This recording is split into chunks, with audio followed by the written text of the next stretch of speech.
Hi gang, welcome to Mike on Monday, the West Ham show, which never runs out of anything to say because it's a West Ham show. So let's see what happened at West Ham this week. That way gang, let's go.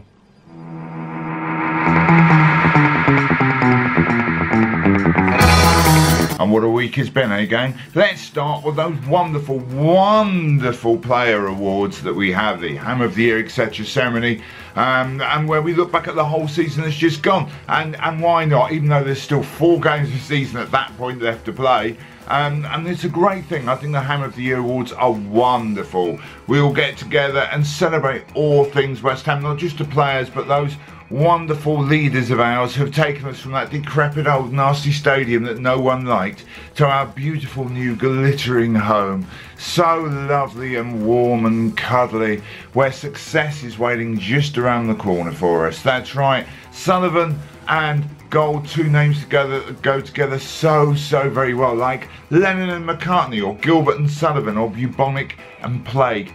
Yes folks, the Hammer of the Awards, Hammer of the Year awards even, were a wonder to behold, and our Hammer of the Year was none other than the very excellent Marko Arnautovic. Who else could have won, though there were some other strong contenders. Let's not forget Patrice Evra, Czech Kwiatek, and of course Joe Hart. Any of those could have won it, but I'm glad to see that after him, I mean every single player's put in a stellar performance. I've got to say well done to everyone this season. You've all been brilliant, you've all worked really hard and played with magnificent amount of skill. It's just bad luck that we find ourselves threatened with relegation. Sheer bad luck, and I blame the referees. So yes, there were some other categories as well. It wasn't just Hammer of the Year. There was Young Hammer of the Year, which went to Declan Rice, and of course best midfield dynamo named Czech Kwiatek that year. This year that went to Czech Kwiatek, so well done for that, Czech. An award surely you should be winning every year. And of course Pirouette of the Year, a fantastic award that went to Mark Noble. And my absolute favourite, I'm just checking my notes here, make sure I get this right, favourite award goes to the most godlike human beings, as voted for by the West Ham board. And this year, for the 7th year running, that went to the wonderful David Gold and David Sullivan. So let's all gather round together now, people, and say the West Ham prayer. Ready?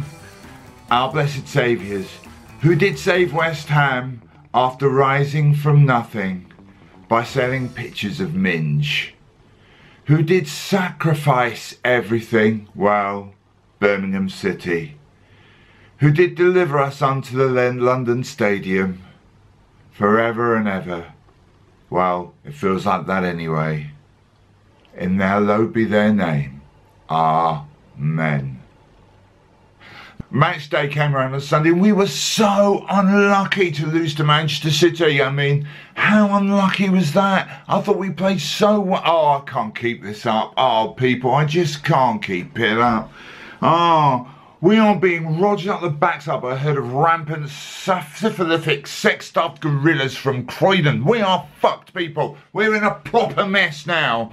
Yes, we are. I can't keep this. And it's just appalling, isn't it? I'm trying to take the piss here. I'm trying to be funny, but there's nothing to laugh about. Look, those after last week's show criticised me and said, how can you say getting relegated would be a good thing?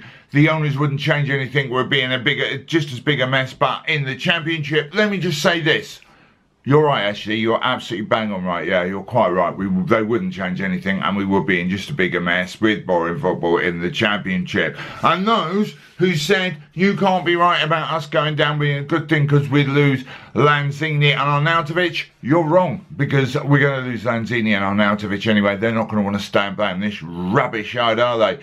I mean, this whole thing is a complete mess. It's from the top up, people. I mean, like, we've got a manager who's really the most backward thinking, dreadful mess ever. We've got players who don't want to play for him by the looks of it, etc. It's just, let's talk about the game then very briefly. I didn't go to the game. My boy lad was having his birthday party, so it's the only game I've missed this season. I've not seen the highlights. I didn't see the game. I don't know anything about what actually happened by visual sight, but I know exactly what happened. I knew what was going to happen before the game. So did Pep Guardiola. Like every other opposition manager knows what's going to happen before the game.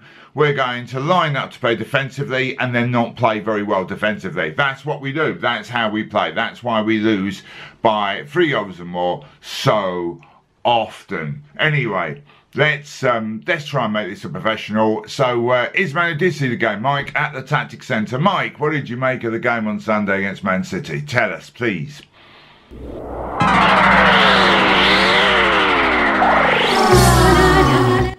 Thanks, Mike. Hi, welcome to the Tactics Centre. This is a goal. This is a ball. The object of the game is to get the ball in the goal. Now, will someone please tell that to David Moyes? West Ham United 1, Manchester City 4. Back to Mike in the studio. Thanks, Mike. A top 10 team who will push on for a European place. Yes, folks, you won't hear a better joke than that all year. But no one's laughing, are they? We've had some bad times at West Ham in the past. I mean, let's look back at our history, shall we? In the 1930s, the club was years ahead of its time by appointing a Russian owner, a certain Mr. Joseph Stalin. It didn't work out well, though, when 16,000 West Ham fans were arrested and executed for not cheering loudly enough after a 6-1 home defeat to QPR. Then, in the 1950s, West Ham appointed British traitor and super spy / communist inherent spy person Kin Philby to be manager at West Ham. And he, of course, as we now know, sold the team lineup and tactics to opposition managers. But no one at the time knew what he was doing or suspected him of being a spy because he was bosh. And these days, I genuinely think are our darkest hour. Yes, people, I think we are in big trouble. Now, a lot of people are saying, oh, we won't go down, there are 3 teams worse than us. And you know what, you're probably right. I think even if Southampton or Stoke or both of those managed to climb their way out, then well, I don't think both of those will. I think one of them might. But even if they do manage to climb out to the bottom 3, I think Huddersfield and maybe even Bournemouth, not Bournemouth, and maybe even Swansea could go down. I think Huddersfield are in really deep trouble if one of them hits a run of form. 35 points we've got might be enough to keep us up. We might get a result off at Leicester because they look to be in terrible form. But let's not bank on it the way we're playing, people, because Mark on the Outwich side, we look dreadful, don't we? I mean, absolutely hopeless. There is... It's just like even if we stay up this season, we're going down next season. Unless something major changes, we are on such a downward slide. And just look at the league places. Well, we're 7th, 11th, nearly down. It gets worse and worse. So, God, this has got depressing, hasn't it? Should we have a song? Roll at the barrow, we'll have a barrow of laughs. Oi, have a banana. On to your wonderful questions and messages. Let's do that bit now, shall we? Yes, let's do it that way.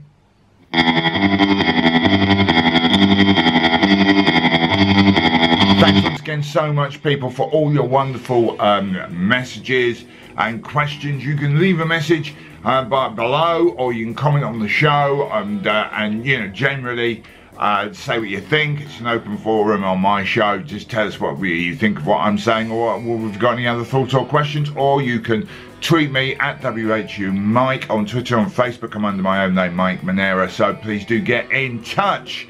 And you can tell me about our uncaring owners, our sterile stadium, and our boring defensive football that can't actually defend. But we probably deserve relegation, as I say. But you know what? As I say, there's probably 3 teams better off. I'm repeating myself. Better off. Worse off. 3 teams worse than us. Anyway, I'm repeating myself. Let's go on to your questions. Hugh Gerard. Why is there no passion and desire? Good question. You're talking about my love life again, I think. Oh, the team. Sorry, Hugh. Moyes said, and I'm quoting here, if the players don't run, then they don't play. So, assuming that after the City game, again, I haven't seen it, but I know it happened because it's blindingly obvious, he's not going to play anyone. What's he going to play? The tea lady and a couple of kids? Because, you know, the team aren't running at all. None of them are.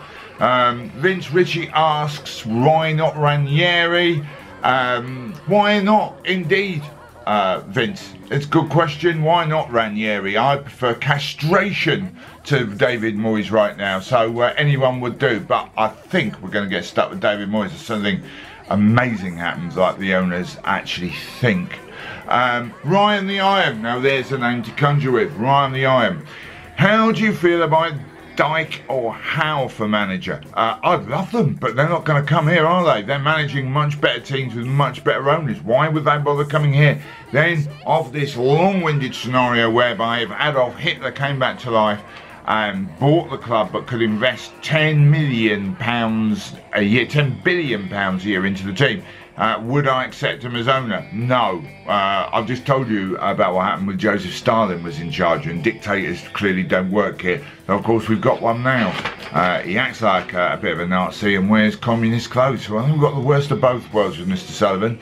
Anyway, Ryan B, and my favourite, Ryan B always comments, and it's great when he does, because he's not Ryan A or Ryan C. Not that there's anything wrong with Ryan A and Ryan C, it's just Ryan B. So, would you rather have kept Bilic? Now, there's a question. Who would have done better this season? Should we have kept Bilic, or has Moyes been improvement? And I say this, that's a bit like being asked to choose being hit around the head with a hammer or a mallet. Can we have neither, please? That would be the obvious answer, wouldn't it? Neither of them were good enough. I mean, Bilic, lovely guy, had a great first season with us in our last season at Bowling Ground, but it's clearly a broken man at the end. And who broke him? Let's face it, probably the board. It wasn't the supporters. Supporters stuck by him right until the very end. No one ever turned on him. There was never any Bilic out chance. Personally, he had to go at the end because he'd run out of ideas and he just looked absolutely knackered, didn't he? Anyway, neither of them is preferable. We've got Leicester away, as I say, next week, and I tell you what, they're a team bang out of form, but we will line up to not lose, and Leicester will love that. So if we get a draw, it'll be a minor miracle, and I suspect they'll beat us. I think that they'll be quite up for winning after getting thumped 5-0 by Palace. Whatever happens, I'll be back next Monday to do another My God Monday for you, because hey, it's Monday and it's what I do, yeah man. And so please do, if you've enjoyed the show, give it a thumbs up. Don't forget to subscribe to both Hammer Chat channels because they're ace. And feel free to leave any comments. As I say, you can comment below or tweet me at WHU Mike, and I will love you and leave you until then. Come on, you irons. Oh, please come on.